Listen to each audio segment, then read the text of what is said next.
না হিজড়া, না নারী, না পুরুষ, তিনটা লিঙ্গের একটাও নয়। ডাক্তারি ভাষায় আমার লিঙ্গের নাম শুনলে অবাক হবেন। আমার নাম নূর আলম। এটা আমার জন্মসূত্রে দেওয়া নাম না। আমার জন্মসূত্রে নাম শুভ্রা। আমার জন্মের পর আমি মেয়ে হয়ে জন্ম নেই, কিন্তু রানের দুপাশে অন্ডকোষ নিয়ে জন্ম নিয়েছি আমি। আমার এই অস্বাভাবিকতা দেখে জন্মের 3 দিন পর থেকেই মা ডাক্তার দেখানো শুরু করেছিল। এভাবে আমার 5 বছর হয়ে গেল। ডাক্তার বলে এটা নাকি হার্নিয়া, তাই অপারেশন করে। অপারেশনের পর ডাক্তার আমার মাকে একটা অদ্ভুত কথা বলে। তিনি বললেন ও তো মেয়ে না, ও ছেলে। ওর রানের দুপাশে এটা হার্নিয়া নয়, এটা অন্ডকোষ। 18 বছর পর পুরোপুরি ছেলে হয়ে যায়। গ্রামে এসে একটা গরু কিনে আকিকা দিয়ে আমার মা আমার নাম রেখেছিল নূরে আলম। আমার ছোট ছোট ফ্রক, কামিজ এগুলো ফেলে দিয়ে আমার জন্য পাঞ্জাবি, টুপি, শার্ট, গেঞ্জি কিনা হয়েছিল। হুজুররা তখন বলেছিল ওকে মাদ্রাসায় পড়াবেন, কিন্তু আমার মাদ্রাসায় পড়ার জন্য মন টানলো না। আমাকে দেখার জন্য হাজার হাজার মানুষ বাড়িতে ভিড় করত। সবাই অবাক হয়ে দেখতো একটা মেয়ে কিভাবে ছেলে হয়ে গেল রাতারাতি। লোকলজ্জার ভয়ে আমার পড়ালেখাটা আর হলো না। প্রিয় বন্ধুরা, আজকে যার গল্প বলছি সে না শুভ্রা, না নূরে আলম। তাহলে সে কি, সেটা জানতে হলে শেষ পর্যন্ত থাকুন এবং সচেতন হন। আমার বাবা প্রবাসে থাকতেন। যখন দেশে আসলে তখন আমার বাবা আমাকে বুঝিয়ে সুঝিয়ে আমার ছোট বোনের সাথে একই ক্লাসে ক্লাস 5-এ ভর্তি করিয়ে দেয়। এভাবে চলতে চলতে যখন ক্লাস 8-এ উঠলাম তখন দেখলাম কিছু পরিবর্তন আসছে আমার শরীরে। আমি ছেলে, কিন্তু মেয়েদের মতো আমার ব্রেস্টের আকার বাড়ছে। যেখানে যেতাম ছেলে মেয়েরা হাসাহাসি করতো। লজ্জায় আমি স্কুলে যাওয়া ছেড়ে দিয়েছি। আমার বাবা আমাকে ঢাকায় এক বড় ডাক্তারের কাছে নিয়ে যায়। ডাক্তার বলল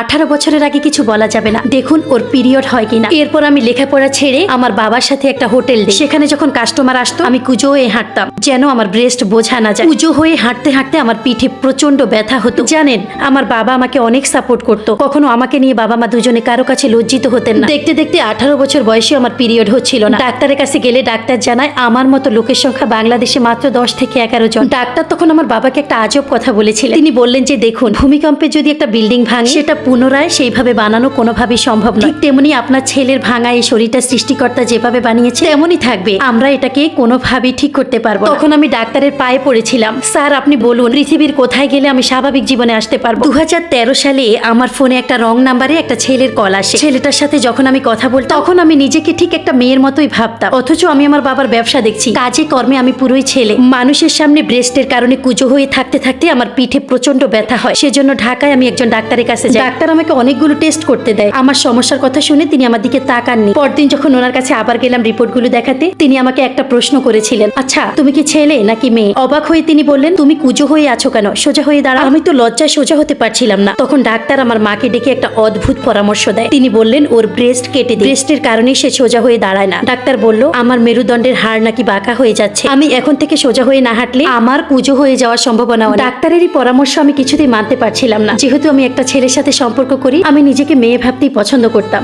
আসসালামু আলাইকুম। পুরো গল্পটি পেতে আমার সন্ধ্যা 6টার লং ভিডিওটি দেখে আসুন। সবাই পাশে থাকবেন। আল্লাহ হাফেজ।